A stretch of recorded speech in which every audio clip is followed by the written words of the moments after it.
Well, how's everyone doing today? This is Bob Gums bringing you the Concern Forum. And it is really, to say that it's hot as hell, that's a real understatement.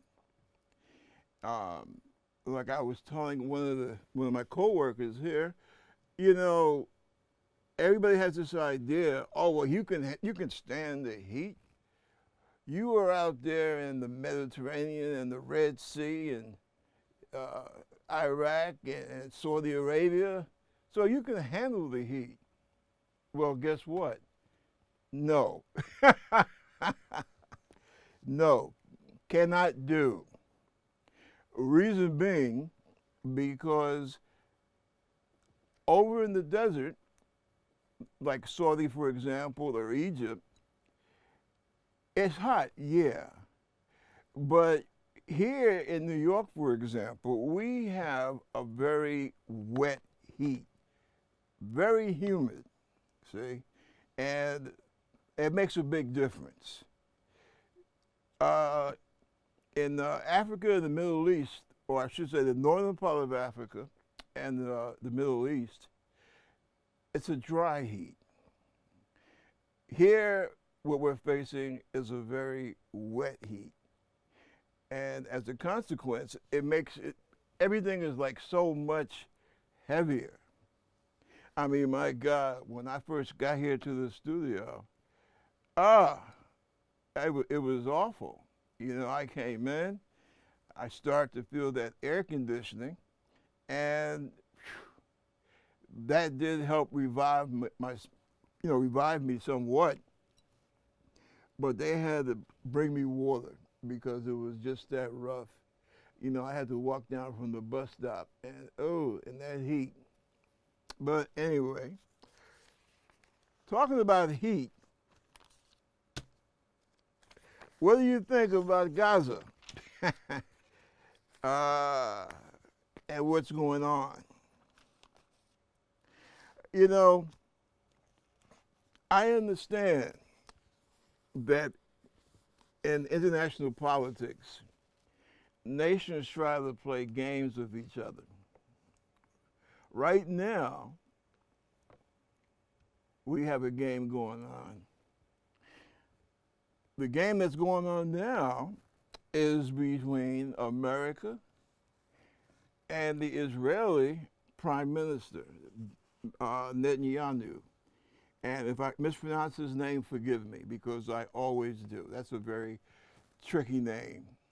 So for the rest of this conversation, let's call him what they call him in Israel, Baby, or Bibi. Bibi thinks that he can pressure Joe into A, allowing Israel to do whatever they want to do to the Palestinians, and B, if we don't do things the way that Baby wants them done, then he feels with his, various pressure groups here in the United States that, hey, Joe, if you don't do it the way I want you to do it, we're going to do everything except call you an anti-Semite. I don't like that, okay? I understand that nations have to maneuver for what they feel is in their own best interest. There's nothing wrong with that, right? Because we still live in a world, like it or not, of nation states. But, to just, basically publicly exhibit yourself, right? Like you're showing off. Hey, look how I can make the American president kiss my butt. See? We can't allow that, right? They tried to pull that crap on Eisenhower, the general who became the Republican president, two-term Republican president. Ike, the guy that sent the troops to Little Rock, Arkansas, when those silly people tried to say, no, we're not going to let blacks into our public schools. He sent the 101st Airborne there. Or was it the 82nd? Well, either one. He sent an airborne regiment to show those Klansmen, that he meant business and that he was the President of the United States and that we all have to obey the law. And my personal opinion, I think that that's maybe what we need to kind of go back to. Let's get something straight. I think that anti-Semites or people who are into that anti-Semitism bullshit, because that's exactly what it is, bullshit, need to be hung up by their heels and whipped from morning till evening. It is a filthy belief. It is a sign of ignorance. It's like something out of the Dark Ages. I don't have any use for it. I don't have any use for people that adhere to that bullshit. And that's that. Now, what I don't like this nonsense. And let me also say, I'm not a religious person. I don't go in for too much for organized religion. I know that there are some good, decent, devout people in all, practicing all religions. Catholic, Baptist, Jewish, Buddhist, Confucius, I don't know how you, Confucians, it's the person and not their religion that is of consequence to me. One of the few things I have that I have in common with Thomas Jefferson is the subject of religion, quite frankly. He didn't go for it, and I'm not too crazy about it either, because it's what the man does. That's what's important. Don't tell me about your belief in God, right? Show me how you live your life. Show me how you treat other people. That's what I'm concerned with. I believe it was either Jefferson or Washington that said, if someone practices religion or faith different than mine, it has nothing to do with me. It neither picks my pocket or stabs me in the back. I don't, something along those lines, right? And if you'll find, the founders were by and large educated men, educated, sophisticated men. And most of those guys were what you call deists. The closest thing that we have to the religion of most, I'm not saying all, but most of the founders, especially from the Middle States and New England, most of those guys were deists. And they would be closest to what we have now, what we call Unitarians. Those are the services, just to put it out there, those are the services that I attend on occasion, because that's what feels closest to me. Now, others out there, my mom was a Baptist. My dad was an Anglican. When I was born, because, everybody wants to, either baptize or christen, depending upon your background. They want to, we're going to have a christening party for the little baby, all that good stuff, right? I was christened African Methodist, right? Um, but as I became, what's the proper term? As I came of age or awareness of the fact that there's a power greater than me, uh, I became Roman Catholic. And the fact that I was going to Catholic school from the time I was, I think, what was I, in the third grade, that did help. But I was a Catholic for the longest time. And then, several years ago, after I left the Navy, um, I kind of drifted a bit, and I found Unitarianism, and I did some reading on it. And I said, hey, these guys and their beliefs really coincide with the way I look at life. And so that's why I say, when I do wish to attend a service, I go to a Unitarian service. There's a church over on, what is that? I think 87th Street around Lexington. And before that, I used to go to another one, community church on, what was that, 35th Street. Both nice places. Unfortunately, community church closed down. I believe that they're moving to another location. So, I wish them well. And who knows, I might start attending their services again. But make a long story short, yeah, I'm basically a Unitarian. If someone were to ask, my faith. Some people, especially in the mainstream Christian side, they don't think a lot of Unitarians because there's not a whole lot of jumping up and down, and we don't put our faith in a person, as you see with, like, say, a Baptist group.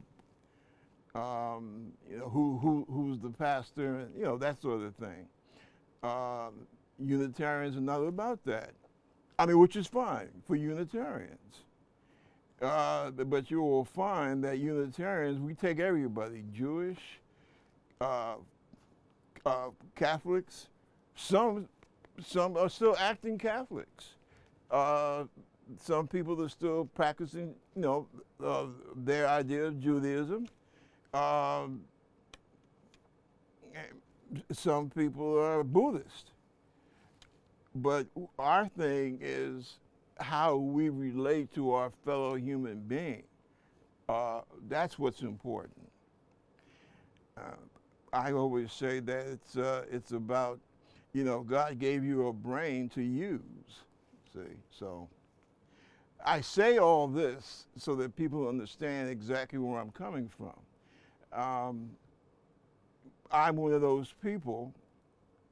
I know it bugs the Catholic Church, I know, but when you say this, but I'm one of those kind of people. I believe, I see myself not as a religious person, I see myself as a spiritual person.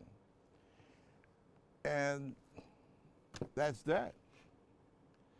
So when I say that I am extremely concerned about what's happening in Palestine, it's not because of any, like, wow, I'm really a secret Muslim or something like that. It has nothing to do with none of that stuff. I can never see myself as a Muslim, or I can never see myself as a Jewish person. I don't see myself, obviously, as a Catholic anymore, because, as I said at the beginning, I'm not into organized religion. See, so I think that people have allowed the concept of organized religion to play too much of a dominant role in their life. Uh, they emphasize the religion, but they de-emphasize the whole spiritual thing. Now that's my opinion. You know, I could be wrong as God knows what, but that's the way I see it. And I want to make sure that I'm living in a country where I have a right to express that belief, or maybe I don't feel like expressing anything. You know, maybe I could be an atheist. Actually, I'm not an atheist. I'm more along the agnostic side of the house. But it really, it's starting to really bother me, because you have people now who say, well, because you disagree with the policies of Israel, the Israeli government, because you choose to disagree with those policies, oh, well, you must be an anti-Semite, or you must be an atheist. And that's not right. That's not right. If I was an atheist, I would tell you I'm an atheist, but I'm not. Okay? I am a practicing agnostic Unitarian. Okay? And if that doesn't make sense to you, it really doesn't have to. But what you need to know is that the reason I say what I say is because the humanity within me says that that's the way it should be. We don't make foreign policy. We should not be making domestic policy based upon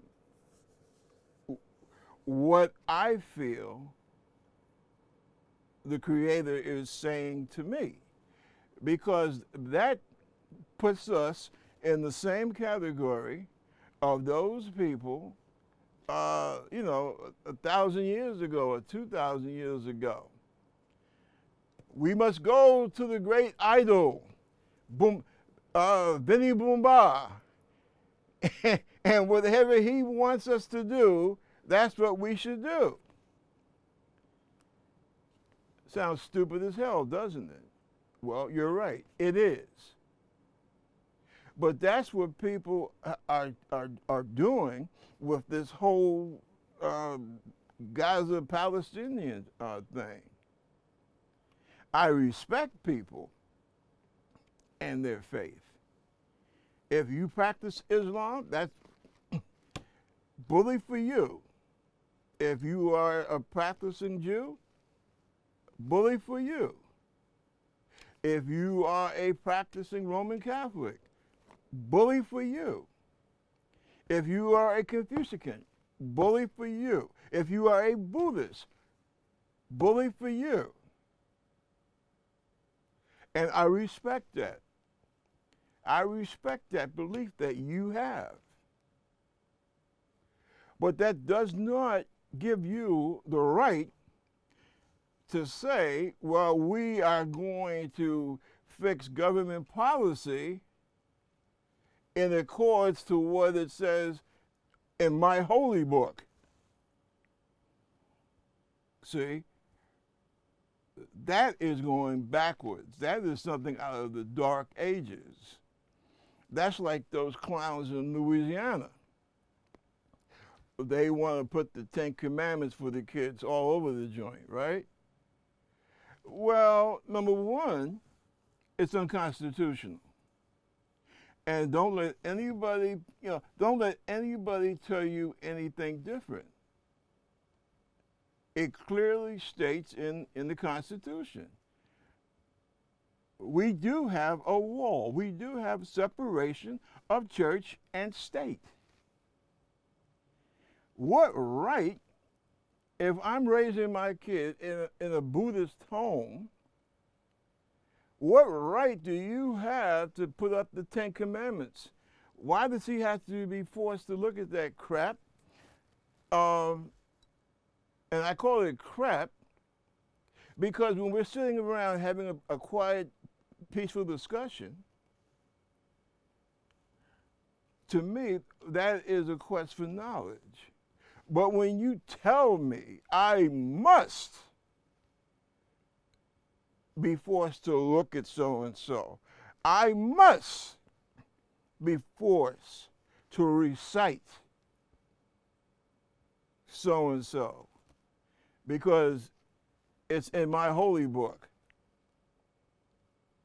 Well, what you are doing, you are attacking the very thing that this country is supposed to stand for.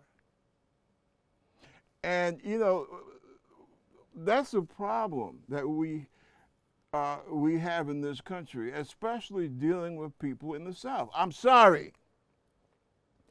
I'm sorry. Okay? Look, most of my girlfriends in life have been from the South, right? I was married twice. My first wife and me, we split the blanket. She had things she wanted to do with her friends. I was in the Navy. Didn't work out. Whose fault? Nobody's fault. Sometimes stuff just happens, right? My late wife, she just, she passed away. But I mean, I say all that just to let you know, I don't have it's not an innate hatred of Southerners. But there are things in the Southern American culture that are not good for democracy. And this constant, I don't know, you must, we must live in accordance with your holy book. No, that has no place in the democratic country. That has no place in the democratic society. I'm sorry, it doesn't. And that's why the founders, they got some things wrong, big time. Obviously, the first thing I would say is slavery, okay? They really, they screwed the pooch on that one. Also, the whole thing about women not being able to vote. And each colony, then each state, right, they had different ways in different states, okay, of women and property. But they wouldn't have it just straight up, yeah, it's yours if you were a woman. Your husband had to die with no male children, all kinds of crap. So slavery, treating women as equal, those are the big, and let us not forget the main thing from the get-go. You took somebody else's land, the whole colonial thing. America turned out to be, in some respects, it turned out to be a wonderful country. Rah, rah. But let's not forget, nobody invited America or Europeans over here. You came, you saw, and you conquered, right? So those three things, I would say those are there are, other things, okay, where they screwed up on. But those are the big three. How you did the indigenous people, slavery, and women, how they were treated, right? That's the big three. But a lot of the things the founders did get right. And one of them was the separation of church and state. See? And, it's like with the South, and I'm not saying all Southern people believe this, but what I am saying is that, how should I say, when there's an attempt to take away our freedom of thought, our freedom of religion, chances are you're looking at the South. All right? You're looking at, the person who came up with this crap or the legislature or what have you. It's from the South, right? Poorest part of the nation, and in terms of treating people decently, even though they may be different to the majority in a given area, that's the South, right? Always with the South. And at this point in our history, I think it's time that we just stand up and face this. Now, if I lived in Louisiana, I guarantee you I'd be the first one at the ACLU office. Because that's, to me, that's tantamount to slavery, just about. You're going to tell me I have to pray to your concept of God. I have to be brought up and made to worship at the feet of what you feel creation is all about. And that's wrong. There's nothing scientific about that. The Western world, we struggled for what, a couple of thousand years, right? With logic, experimentation, proving your theory, right? I mean, that's what it's all about, baby. Einstein, Newton, Galileo. The idea that we are supposed to be guided by this guy's book or that guy's book, that's insane. It truly is. Fate, that's something that's supposed to be a personal deal. My individual personal relationship with the Creator. That's nothing that you're supposed to, grab little kids in school and say, yeah, you gotta believe this. No, we don't have, this is not Nazi Germany. See?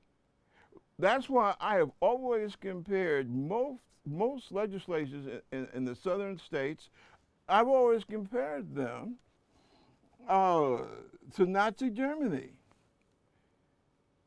Why? Because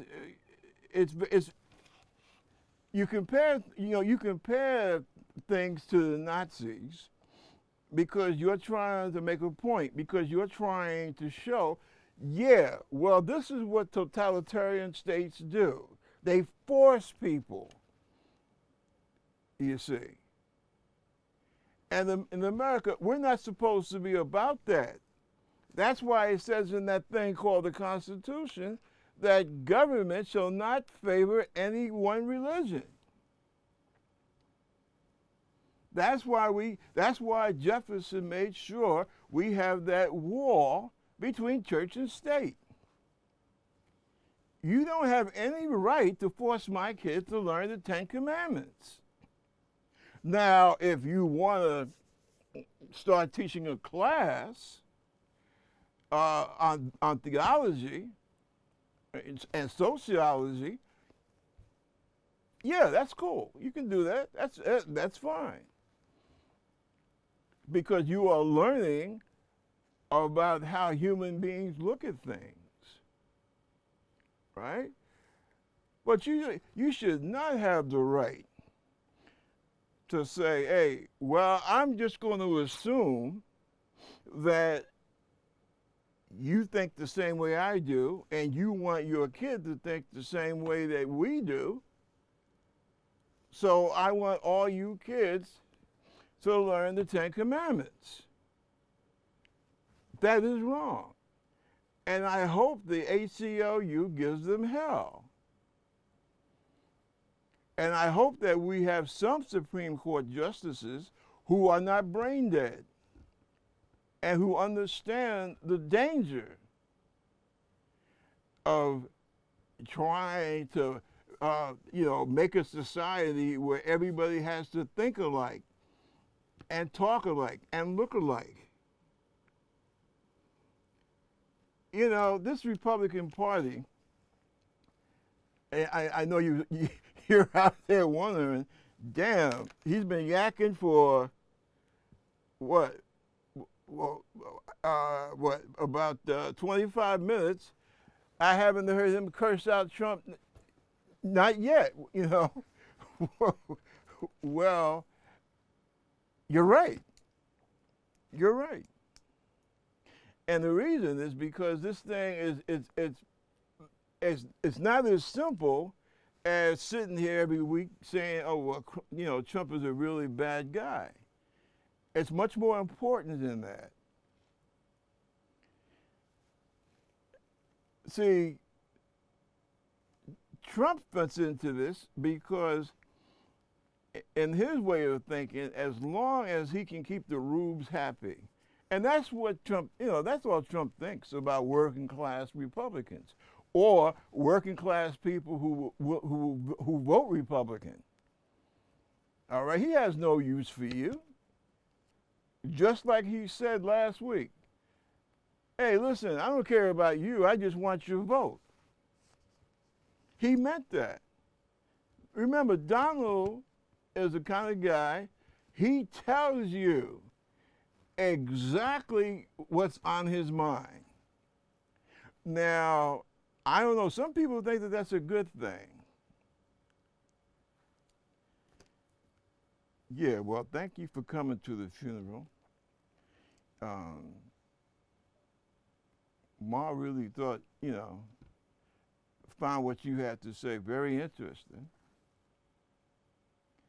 Oh, well, yeah, your mom was okay. She was a dumb bitch, but what the hell? Yeah, see, that's what happens. That's what happens when you get into this thing about, oh, well, yeah, he's cool because he says what he thinks.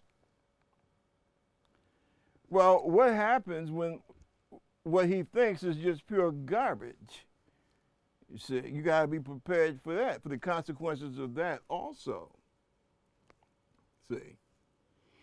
And you'll find that Trump, he'll hop on the, he'll hop on the bandwagon, okay? As long as that bandwagon is dealing with hate or the subjugation of women or gay people, whatever, right? As long as it's part of the right wing, Trump will be there. And that's one of the, it's sad when I see those people in Louisiana, unsophisticated, uneducated, but they will vote for somebody that will keep them in their ignorance and keep their children in their ignorance. Now, I'd be willing to bet you that the same people in that legislature that voted to force people to have to deal with the Ten Commandments, ask them how they voted when it comes time to expand Medicaid. Ask them. Ask them how they voted when it comes time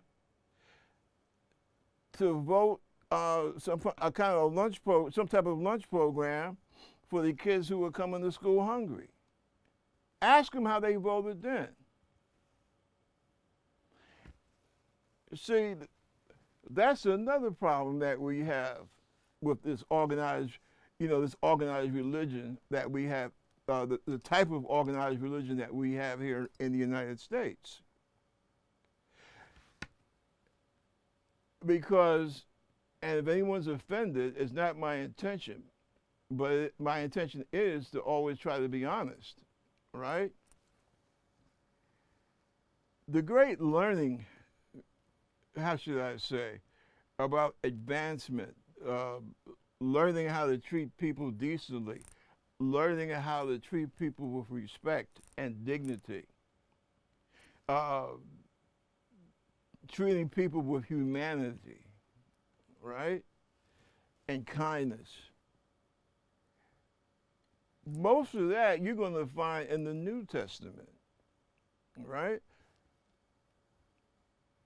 The whole red state mentality thing, it's basically from, how should I say, basically gloom and doom out of the Old Testament, right? Big difference.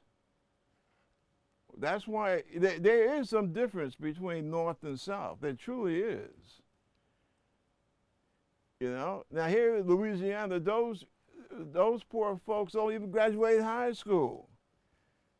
Places like Louisiana, Arkansas, South Carolina. Look at the stats. Well, see, that's what happens. Because, and again, I'm not religious. Used to be, but I found my own path, put it that way. But when you use religion as a club to beat people with, right? That's kind of Old Testament. You know what I mean?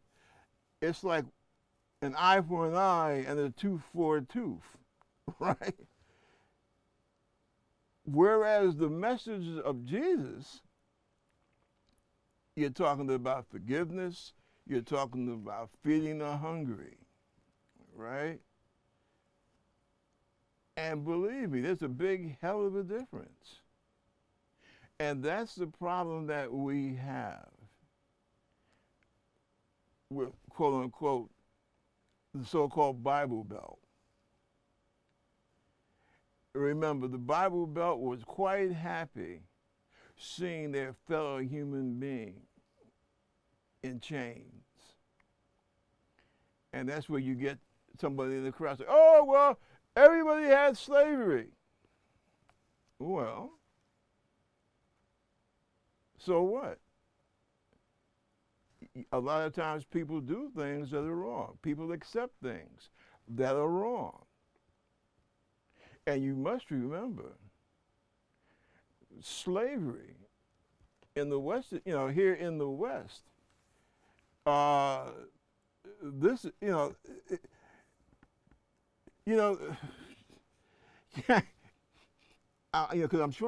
I'm really trying to maintain my calm here. But you have, what's one of the things with the Republicans now? They're coming out and saying, yeah, well, the Democrats, they want to give everything to blacks and Hispanics, and they want reparations and all this kind of stuff. Well, let me ask you something. Now, bear this in mind. Slavery, talking about the scale of time, right? If you're looking at the scale of time, slavery just ended last weekend. Yeah. Now, Doug Wilder was the first black governor of Virginia. That was what, 87, 88, right? His granddad was born a slave, right? We are just one great grandpa from slavery.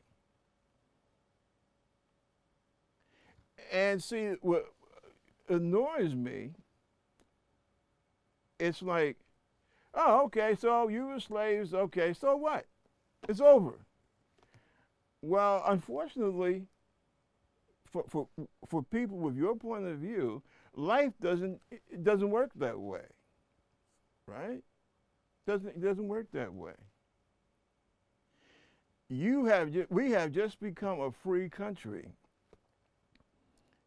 Oh, in my lifetime, we have just become a free country in what, 1965, with the Voting Rights Bill, right?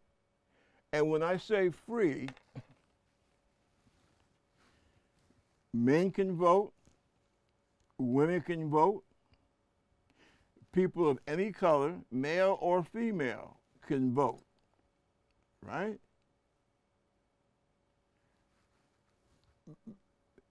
Might not be perfect, but basically, you're free. That's a free country, okay?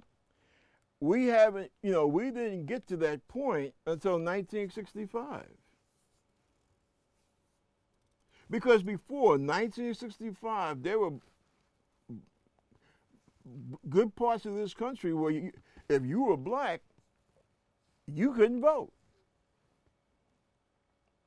Either they were technicalities, right? Or just downright fear because you didn't want the Klan to, and your neighbors to see you voting or attempting to vote for fear of physical retribution. All that stuff just, technically, that just ended in 1965.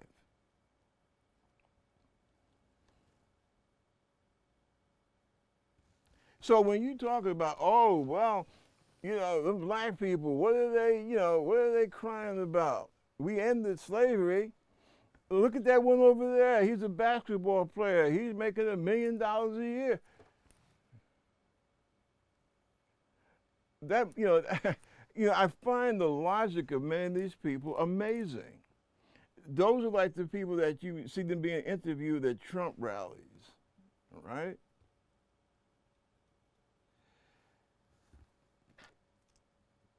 Yet, these are the same people who say that the Palestinians should not be upset because Israel took their land, took their homes away. You see, I think that's one of the main problems that America faces. See, we are still fighting the effects of slavery in this country. Because you feel that you were doing something that was horrendous, but hey, I stopped. Okay, it's done. We're finished. No harm done.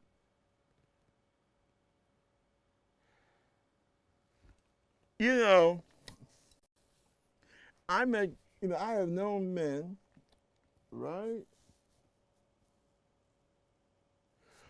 who still had to see a psychiatrist.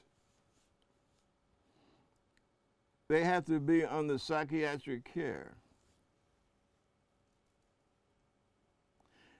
because when they were 18 or 19, they went through something. And that's something that they went through, it still haunts them.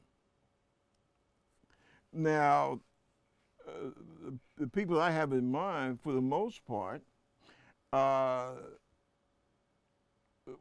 I guess they're probably gone now, but this is when I was in high school, right?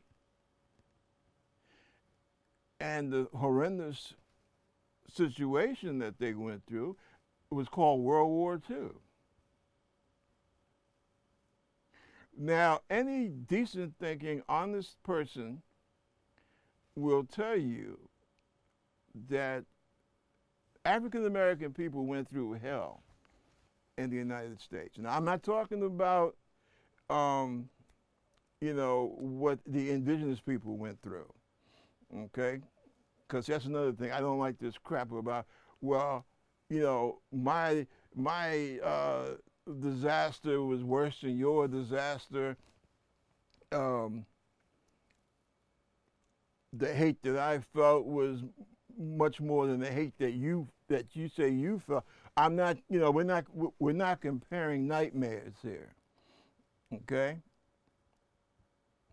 I'm just, we're putting some stuff out here that people need to start thinking about. And what's happening in Israel now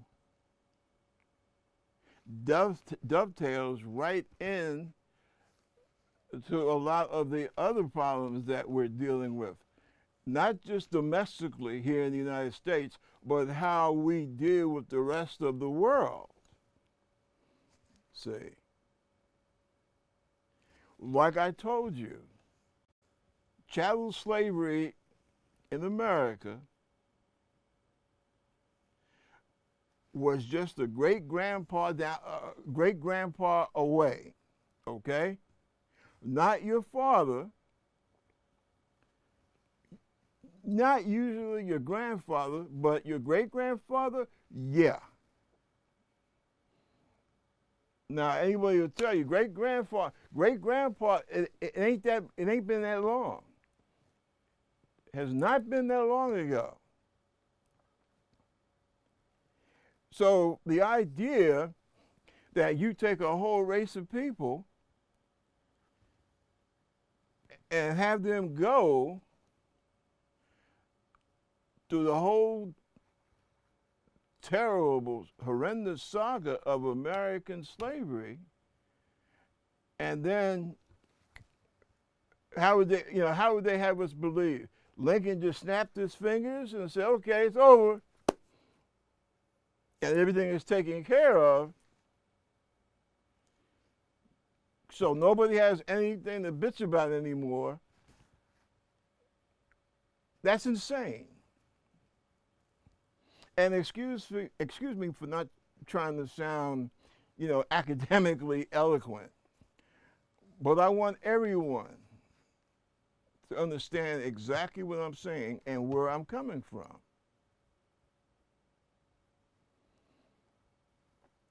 Being a free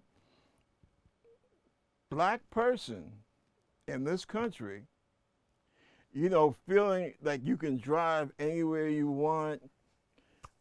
I'm going to stop at this hotel tonight on my road trip. I'm going to eat at this nice restaurant here. Well, I got a few bucks in my pocket. And I won't have to worry about a mob of people being so angry at seeing me sitting up there eating like a normal human being that I don't have to worry about that. Well, that kind of feeling, the ability to walk around self-consciously, speaking to whom, that's a nice looking girl. Let me see if this is a polite way that I can get next to her. Oh, and she happens to be white.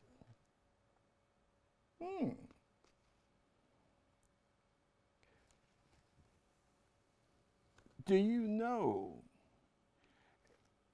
that that's only been about maybe the last, I don't know, let me see, when was I stationed in Mississippi? That was back in what, 79, 80?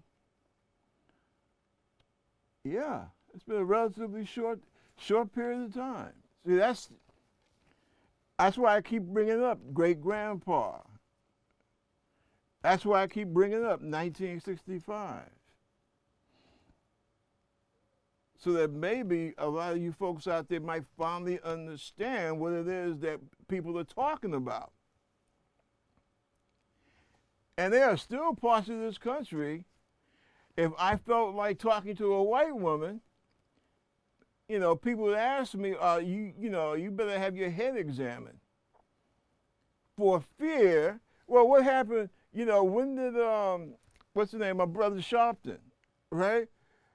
When did he become a household name? The Howard Beach, the Tawana Brawley and the Howard Beach incidents. I won't deal with the Brawley incident too much because for a lot of it I wasn't even in the city. And come to think of it, I wasn't around that much for the other one. But see, that goes to show you. Oh, and yeah, almost forgot. And you've had incidents right here in America, not overseas, but right here in the red, white, and blue. People being told they can't eat in restaurants. What was that, New Orleans, if I'm not mistaken? Yeah, hey, how about that? Yeah. Same state that wants to stick the Ten Commandments all over the place. Yeah, what was it? I think some basketball star, if I'm not mistaken. So even still, the wound remains unhealed. You just saw last week, Tulsa, right? I wonder how if people know, when people talk about Tulsa, do you understand what that's about? Tulsa, Oklahoma. Well, as you know, Oklahoma was they had a thing of the oil and all that good stuff. And what you did, and this is what really pisses me off when I hear people talk about, oh, well, black people need to be more entrepreneurial. You know, I really hate that. I really do. I truly do. Because you have too many people in this country that like to shoot their mouths off and they don't know what the hell they're talking about. Tulsa is a very good example. It was a boom town, all right? You had a lot of wildcatting, you know, independent oil drillers and workers and what have you. And what happened, black people made a mint, right? They opened up businesses, stores. They even had their own airline, hotels. It was great. You can still see some of the old pictures, right? And what happened, supposedly, well, the real story is this young black man, about 17, 18, apparently this young white lady was sweet on him, right? And I believe that she worked in the same building where he worked in. He was the elevator boy or something like that. And what happened, I believe somebody saw them smooching or some nonsense like that. And so the story got spread out that the black guy was trying to throw himself on this young white, you know, innocent white gal. And what happened, the boy wound up getting arrested, and a bunch of black men, because remember, this is like, what, 1921, 1920. And you have to remember, you have a lot of brothers who had, you know, recently come back from fighting in France in World War I. And so they said, we're going to make sure this kid don't get lynched. So what they did, they went down to the jail, and they basically stood guard on the jail. Well, to try and make a long story short, and I'm going to try real hard because this is a long story, but what happened, they wound up, the white folks in the town said that, the black folks, or they didn't say black, you can, you know, N-word was in use big time, and they said, hey, the blacks are trying to revolt. They're trying to stage a revolt. So next thing that happens, they start burning down the black, because basically the blacks had done so well for themselves, their part of the town became a city within itself. And so they decided to burn the place down. Millions of dollars of property was destroyed. On top of that, you had the the governor of the state authorized the Air National Guard to drop bombs on the black section of town.